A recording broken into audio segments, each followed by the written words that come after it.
5분에 1명꼴로 발병을 하고 15분에 1명이 사망한다는 말이 있는데 이게 사실입니까? 그렇죠. 엄청 흔합니다. 예. 머릿속 시한폭탄, 뇌졸중을 막아라. 뇌졸중 전문의 이승훈 교수님이십니다. 대학교 병원 신경과 교수 이승훈입니다. 전공은 뇌졸중을 맡고 있습니다. 이게 사실 그 뇌졸중이 말이죠. 그 젊으신 분들 가운데도 이 뇌졸중이 정확하게 뇌졸중이 뭔가에 대해서 좀 얘기를 해주십시오, 교수님. 예, 그러니까 뇌졸중이라는 말이 단어가 참 이상하죠. 그렇죠. 예. 그러니까 뇌졸이 뭐 이렇게 쓰러진다라는 건지 중이라는 말로 끝나는 의학 질병명은 이거 하나밖에 없어요. 없습니까? 예, 이거 하나밖에 없어요. 그런데 이제 뇌졸중이라고 헷갈리시는 분들이 많은데 뇌졸은 졸지에, 뭐 갑자기. 중은 약간 뭐 적중한다, 뭐 이런 의미할 때 타격을 받는다, 때린다 이런 뜻이거든요. 그래서 뇌가 갑자기 타격을 받는 병이다라는 뜻입니다. 뇌가 갑자기 타격을 받는 병이 뇌졸중입니다. 네네. 그러니까 오늘 저희가 이제 그 주제가 살면서 만나고 싶지 않은. 그러니까 진짜. 만나고 싶다고 해서 보는 줄 알았는데. 그러니까 오늘 저희가 그러니까 특집이 교수님 죄송해요. 오늘 만나고 싶지 않은 교수님은 사실은 이렇게 진짜 계셔야 되는 분이고 이게 그러니까 뇌경색, 뇌출혈 이게 다 뇌졸중에 포함이 되는 겁니까? 예, 그래서 뇌졸중을 두 가지로 나눌 수가 있고요. 혈관이 갑자기 막혀서 뇌의 일부분이 죽는 바람에 생기는 걸 뇌경색, 혈관이 갑자기 터져서 생기는 걸 뇌출혈, 둘을 합쳐서 뇌졸중이라고 하고요. 두 가지만 있습니다. 이게 저 드라마 속에서나 이렇게 가끔 뒷목을 잡으시는 게 이게 좀 약간 아니 이것들이 정말 여보 괜찮아? 이까지 게 뭔데? 누가 이까져? 어머 왜 이래? 예, 그거는 아닌 경우가 많죠, 사실은. 아니에요? 예, 예. 드라마는 너무 많이 남용되죠, 사실은. 이게 근데 그 뇌졸중 참 이게 뭐 질병이라는 게 워낙 원인이 다양하기 때문에 근데 이게 왜 생기는 겁니까 이게? 동맥경화증이라는 것 때문에 생기는데 혈관 안에 지질이 쌓여서 혈관벽이 지저분해지고 안쪽으로 파고드는 그 혈관이 좁아지는 현상을 이제 동맥경화라고 하는데요. 동맥경화도 갑자기 생기는 게 아니라 여러 위험 요인들이 조절되지 않고 몸에 오랫동안 축적될 때 생깁니다. 그 대표적인 요인들이 고혈압, 네. 당뇨, 고지혈증, 담배, 술은 조금 애매하지만 저희들이 환자분들에게 이 5가지를 가장 기본적으로 얘기를 하죠. 고혈압이나 당뇨, 고지혈증이 잘 조절되지 않은 채로 5년, 10년, 길게 20년까지 가게 되면 몸 혈관 전체가 이제 동맥경화들이 진행되게 되는데 그 중에서 뇌동맥이 심해서 갑자기 그 혈관이 막히거나 한 일이 생길 때 그때 뇌경색이 오는 거죠. 그러니까 네네. 음식 관련 그리고 건강 관리 이게 네. 굉장히 좀 중요하다는 얘기군요.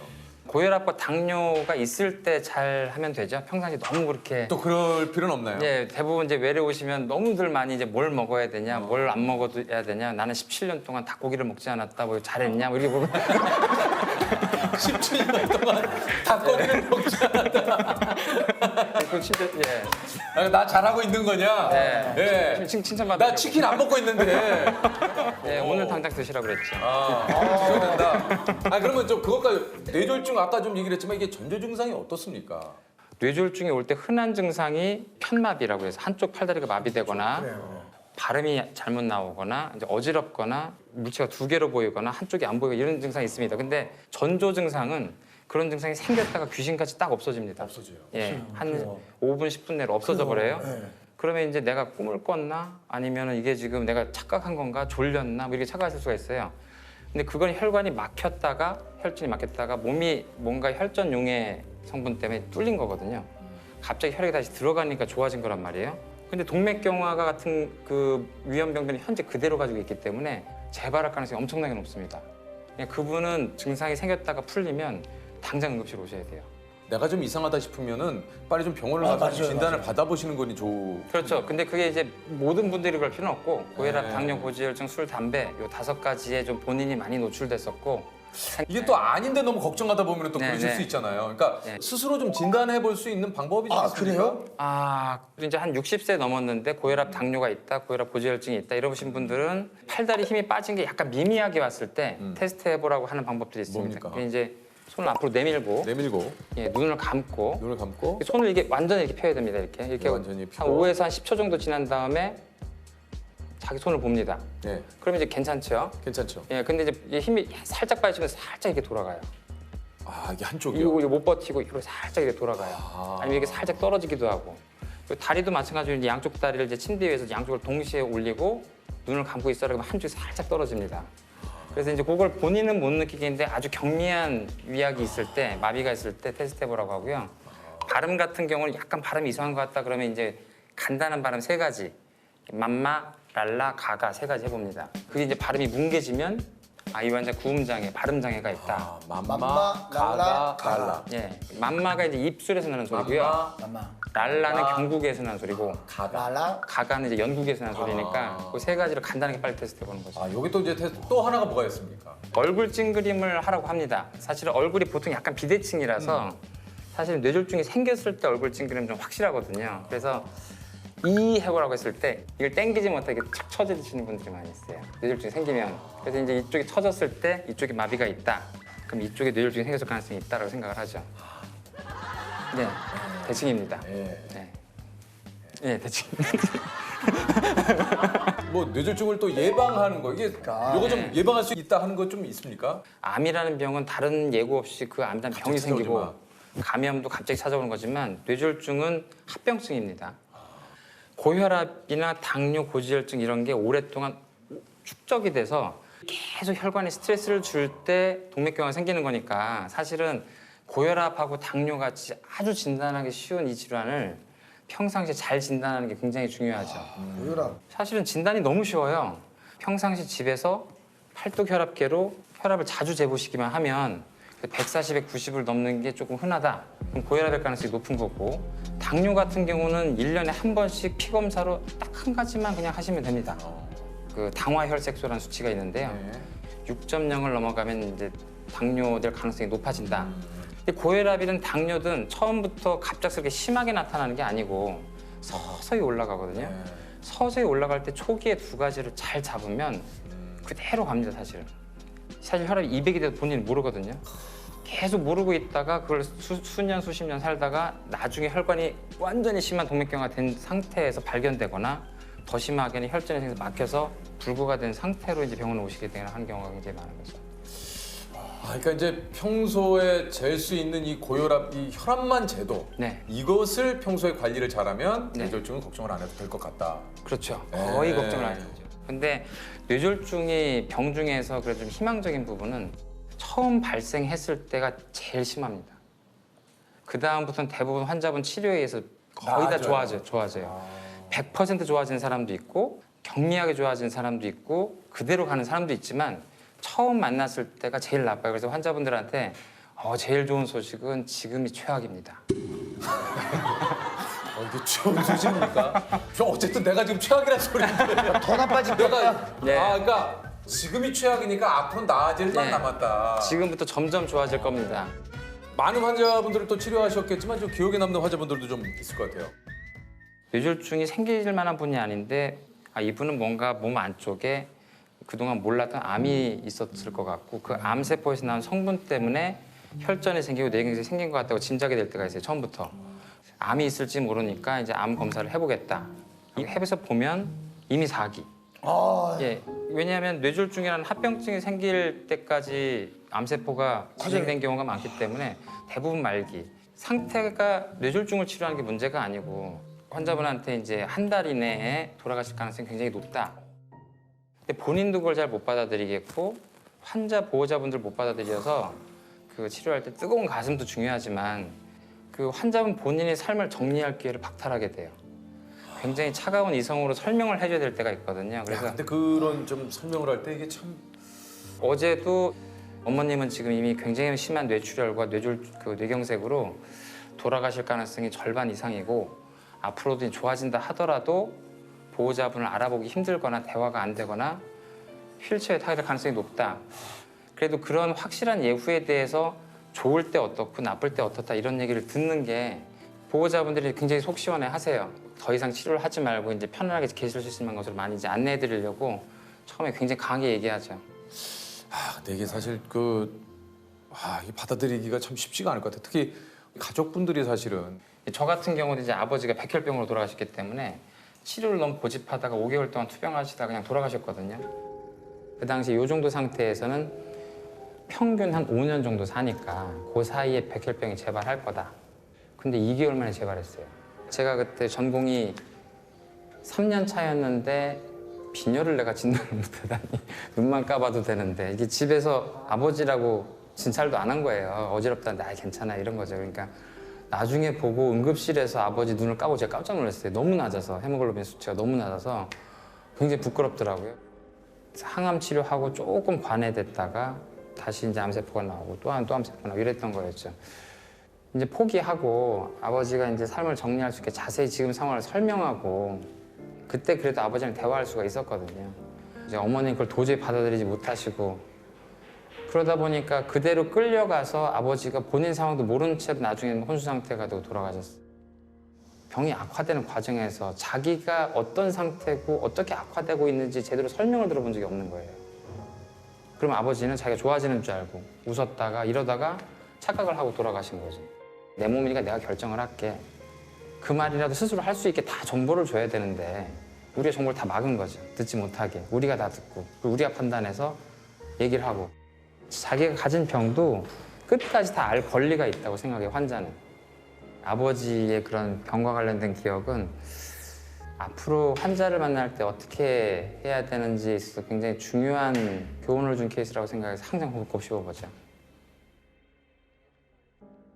어떻게 의사를 시작하신 겁니까? 그 원래 의사를 시작한 것도 좀 애매하게 시작이긴 했는데 공부를 하다 보니까 갑자기 의대에 왔더라고요. 그러니까 공부 잘했으니까 오신 거잖아요. 공부를 얼마나 해야 갑니까 여기 의대를. 지금까지 되게 예. 이미지 좋았거든요. 네. 갑자기 마지막에 약간 교수님 약간 헛멀어지네. 흥분했어요.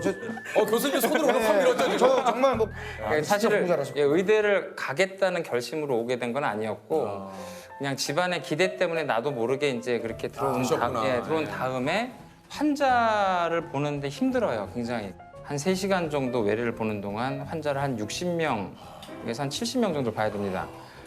3분을 채 못 써요. 예, 그러니까 이제 굉장히 높은 수준의 지식을 전달하고 환자들한테 앞으로 삶에 대해서 얘기하고 싶은데 그러기 힘드니까 알게 된 지식이나 아니면 알게 된 물질이나 이런 것들을 좀 소개하고 싶습니다. 그래서 사실은 알게 된 지식에 대해서 논문을 많이 쓰고 최근에 좀 교과서도 쓰고 특히 뇌출혈, 지주막하 출혈 환자들 이제 사망하지 않게 만드는 그런 신약을 이제 2012년부터 연구한 게 있어서 그거를 지금 신약으로 꺼내기 위해서 굉장히 노력 중입니다. 그래서 사실은 개인적으로 생각하는 좌우명이 있는데 스티브 잡스가 돌아가시기 전에 이제 항상 했던 얘기 중에 굉장히 유명한 말이 이 대우주에 네가 흔적이라도 남기지 않으려면 여기 뭐하러 태어났냐라는 말이 있고 그리고 무하마드 알리 같은 경우는 수많은 명언을 남겼지만 네 꿈이 만약에 너를 두렵게 하지 않는다면 그 꿈은 충분히 크지 않은 것이다 라는 말이 있습니다. 그래서 저희가 그 무하마드 알리의 명언은 나비처럼 날아서 벌처럼 벌처럼 살아. 나비처럼 날아서 벌처럼 살아. 근데 무하마드 알리가 그런 얘기도 했습니까? 예. 뭐라고 그랬다고요? 무하마드 이 알리가? 꿈이 크다. 네 꿈이 널 두렵게 하지 않는다면 그 꿈은 충분히 크지 않은 것이다. 크지 않은 것이다. 예, 그러니까 제가 가진 꿈은 지식을 알려주고 약을 소개하고 싶은데 그 사이에 굉장히 많은 허들이 있고 직원들도 점점 많아지고 이런 상황에서 두려운 게 굉장히 많아집니다. 근데 이제 무하마드 알리가 했던 그런 말 그리고 그 스티브 잡스가 했던 말 네가 여기서 그냥 이대로 똑같이 다른 의사들과 같은 일을 할 거라면 뭐하러 태어났냐라고 저한테 채찍질하는 것 같아서 그래서 지금 남은 인생 동안에 새로운 신약을 가지고 새로운 치료의 기회를 주고 싶은 게 제 꿈입니다. 근데 이제 좀 이런 그 선생님의 나름의 그 사명감을 가지고 이렇게 신약을 개발하는데 저는 역시 속물인가 봐요. 신약 바이오주구나. 신약. 이건 어떤 또 바이오주지. 근데 정말로 좀 얘기하셨듯이 이게 좀 신약이라는 게 빨리 좀 개발이 돼가지고 이게 좀 많은 환자분들께 근데 저는 이제 궁금한 게 신약이 막 이게 나오기까지 선생님 뭐 무식한 질문일 수도 있지만 왜 이렇게 오래 걸리는 건가요? 이게 여러 가지 뭐 1상, 2상이 있고 네. 3상이 있고 그러니까 뭐 그러니까 약을 처음에 만들면 동물에서 효과가 있다는 걸 이제 효능 시험을 보고요. 그렇죠. 그 다음에 독성과 이 양리학 상태를 보는 걸 반드시 통과를 해야 돼요. 그래야만 규제기관한테 그 서류를 낼 수가 있거든요. 그 과정에 들어가는 돈이 10억에서 한 20억 원 정도가 필요합니다. 그러니까 약을 개발했어도 투자를 받지 못하면은 서류를 낼 수가 없어요. 그래서 이제 FDA나 우리나라 식약처에 서류를 내면 그 다음부터 일상을 시작을 합니다. 이제 예, 일상이에요? 그 다음 일상. 여태까지 계속 동물만 했습니다. 아니 그럼 아 동물이 아니고 그렇게 하는데 한 몇십억이 드는 거예요? 예, 20억이 기본 20억은 들죠. 그래서 일상을 할 때 또 한 20억, 30억 들고 그다음에 이상을 하고 3상이 이제 마지막으로 환자한테 효과를 보는 거거든요. 그때 할 때 이제 약에 따라서 다르지만 한 1,000억 정도 들고. 이러니까 이 신약 개발이라는 게 어마어마한 게 네. 너무나 많은 돈이 들어가기 때문에 이래서 신약 개발이 그렇게 힘들고. 굉장히 어렵죠. 아직 토양이 그 정도로 성숙해 있질 않죠. 그러니까 지금 네. 이제 코로나도 이제 전 세계에서 지금 우리나라를 비롯해서 그렇죠, 신약 이렇게 이제 개발을- 신약 개발과 이 백신을 만들기 위해서 노력을 하고 있는데 사실 코로나는 굉장히 비상사태라서 그걸 지금 굉장히 많은 회사들이 많은 돈을 가지고 압축적으로 하고 있어요. 그러니까 1년 안에 개발하던 과정과 약까지 나오는 게 가능할지도 모르겠다 이게 뉴스 나오지만 그러니까요. 저희들 입장에서 판타지입니다. 이건 사실은. 이거는 사실 판타지. 예, 대부분 빨라야 한 3년 정도 걸리고요. 오래 걸리면 10년 정도 걸리거든요. 개인적으로는 저는 얼마 전까지만 해도 내년까지도 힘들 거다라고 생각을 하고 있었는데 지금 굉장히 많은 회사들이 진도가 꽤 나간 걸로 봐서 내년엔 풀리지 않을까 기대하고 있습니다. 참 진짜 이거 이게 얘기를 듣다 보니까 이게 약 하나 개발하는 게 그 엄청난 시간과 노력을 기울인 그 결과물이군요. 나를 만나지 않으려면 지금 당장 이것을 해라 하는 게 나를 만나지 네. 않으려면 지금 당장 이걸 내라. 뭡니까? 1번은 담배를 끊어라. 이거잖아. 시작도 하지 말고 피고 있으면 당장 끊어라. 정말. 피지 마라. 저도 끊었지만 백해무익입니다. 백해무익이고 진짜 시작하지 않은 게 제일 좋아요. 네. 네, 담배는 진짜. 두 번째는 고혈압이나 당뇨에 대한 두려움을 떨쳐라. 고혈압으로 태어나는 사람은 거의 없어요. 당뇨로 태어나는 사람은 거의 없고 나이가 들면서 걸리게 되는 건데 두려워해서 진단을 회피하고 먹어야 될 약을 안 먹는 게 훨씬 더 병을 크게 만드는 거예요. 그러니까 1년에 한 번 정도 검사를 하고 초기일 때 빨리 잡으면 그 병이 동맥경화를 안 일으키고 뇌졸중도 안 일으키게 됩니다. 저 하나만 물어봐도 됩니까? 네네. 진짜 많은 분들이 좀 궁금해할 수도 있는데 선생님은 평소에 뭘 챙겨 드세요? 이거 중요하네. 네. 네. 선생님이 챙겨 드시는 게 뭘까? 교수님이 뭘 좀 챙겨 드시는 게 좀 있나? 예, 저는 일단 고혈압이 있어요. 제가 어머니 쪽을 닮았는데 그 목에 쪽이 굉장히 심한 심근경색 굉장히 많습니다. 그래서 저는 어릴 때부터 이제 체중 굉장히 찔 수 있고 혈압과 당뇨, 고지혈증 이거는 반드시 생기겠구나라고 이렇게 하고 있어서 한 대여섯 가지를 이제 챙겨 먹는데요. 아유. 아침에 일어나면 혈압약과 고지혈증약을 반드시 먹습니다. 그게 제일 저를 챙기는 거죠. 아침에 일어나자마자 그거 예, 드세요? 그것부터 챙깁니다. 스스로 제가 진단한 병은 한 20개쯤 됩니다, 몸에. 내 스스로. 예, 20개쯤 되는데 그중에 약을 꼭 먹어야 되겠다고 생각한 게 한 이제 4-5가지 정도 있는 거죠. 대학교 끝나고 과를 정할 때 손을 많이 좀 떨고 있었어요. 수전증이 좀 있었는데 그래서 이 떠는 것 때문에 나는 외과를 못 하겠구나 하고서 이 증상 때문에 외과 전체를 포기했었거든요. 정말 뭐 내가 괜히 가서 그쪽에 폐를 끼치면 안 되지라고 생각을 했는데 나중에 신경과에서 약 하나 먹으니까 없어지더라고요. 평생 없어요. 그래서 그 사람한테 필요한 약을 피하는 것 때문에 나빠지시는 분들 굉장히 많이 봤거든요. 저 같은 경우는 차라리 그 전에 약을 먹었으면 외과도 굉장히 긍정적으로 생각하지 않았을까. 선택에 대한 그런 것들을 단순히 요거 때문에 했다는 게 굉장히 좀 바보 같기도 하고 그랬죠. 그래서 필요한 약을 잘 챙기는 게 굉장히 중요하다고 생각하고